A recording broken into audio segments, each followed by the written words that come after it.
आपण पाहत आहात महाड तालुक्यातील लोकप्रिय न्यूज चॅनल माझे महाड।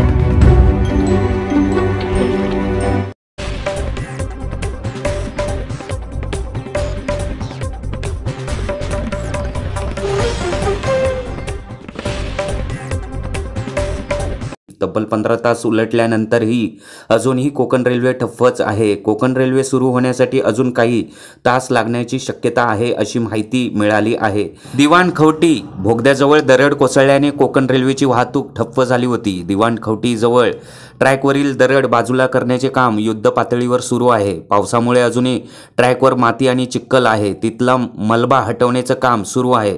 मात्र अति मुसळधार पावसामुळे काही अडचणी येत आहेत। याच पार्श्वभूमीवर कोकण रेल्वे मार्गावरून जाणाऱ्या काही गाड्या रद्द करण्यात आल्या आहेत। त्यामुळे कोकण रेल्वेच्या प्रवाशांना नाहक त्रास सहन करावा लागतोय।